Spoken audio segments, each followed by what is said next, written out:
සියලු දෙනාටම සුබ දවසක්. මගේ නම එච්.එම්. තෙනුදකුලනිත. අද අපි බලන්න යන්නේ අපේ eShop web project series එකේ sign in process එකට අදාළව අපි හදාගත්ත remember me feature එක ගැන කතා කරන්න. ඉතින් මේ remember me feature එකෙන් වෙන්නේ අපි එකපාරක් අපේ email එකයි password එකයි දීලා අපේ website එකට login වුණාට පස්සේ අපි නැවත වතාවක් ඒ website එකට log වෙන්න හැදුවා අපිට කිසිම විදියකට sign in page එකකට යන්න අවශ්‍යතාවයක් ලැබෙන්නේ නැහැ. ඒ වෙනුවට එකපාරටම අපිට පුළුවන් අපේ home page එකට යන්න. අපි මේක try කරලා බලමු. මම මේ විදිහට මගේ email address එකයි password එකයි දීලා remember me feature එක on කරලා sign in වෙනවා. ඊට පස්සේ මම ආයෙ වතාවක් මේ website එකට log වෙනවා. මම මේ විදිහට මේක අයින් කරලා දාලා ආයෙ වතාවක් index.php file එකට යනවා. ඉතින් මම මේක විදිහට enter දුන්නට පස්සේ ඔයාලට පේනවා ඇති අපි ආයෙ වතාවක් sign in page එකට ගියේ නැහැ. ඒ වෙනුවට කෙලින්ම home page එකට ආවා. මම ඔයාලට නැවතත් පෙන්නුවා. ඔයාලට පේනවා ඇති index.php කියලා තියෙනවා. ඒකට මම log වුණාට කිසිම විදියකට ඒ page එකට ආයෙ යන්නේ නැහැ. ඒ වෙනුවට අපි home page එකටම තමයි නැවත වතාවක් එන්නේ. හරි අපි බලමු කොහොමද මේක හදාගන්නේ කියලා. හරි. මෙතනදී අපි අපේ script.js file එකට ඇවිල්ලා තියෙනවා.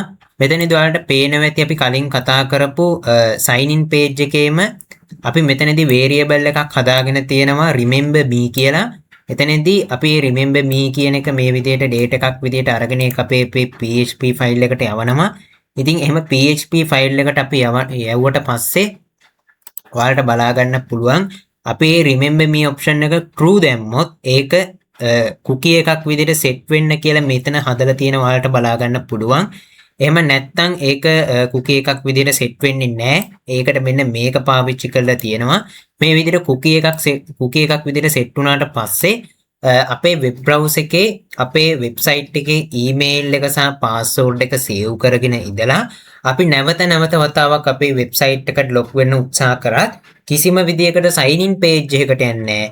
ඒ වෙනුවට අපි කලින් දීපු password එකයි email එකයි cookie එකක මතකයෙන් home page එකට තමයි නැවත වතාවක් login වීම සිද්ධ වෙන්නේ. ඉතින් මේක ඔයාලට පේනවා ඇති අපි මෙන්න මේ වගේ time එකක කාලපරාසයක් දක්වා save වෙන්න කියලා මෙතනදී input කරලා තියෙනවා. ඉතින් මෙන්න මේ විදිහට තමයි අපි අපේ remember me feature එක හදාගෙන තියෙන්නේ. හරි ඉතින් ඔන්න ඔය විදිහට තමයි අද අපි අපේ web project series එකේ sign in process එකේ remember me feature එක ගැන කතා කරන්නේ. ඉතින් එහෙනම් අපි ඊළඟ වීඩියෝ එකෙන් හම්බෙමු. සියලු දෙනාටම සුබ දවසක්.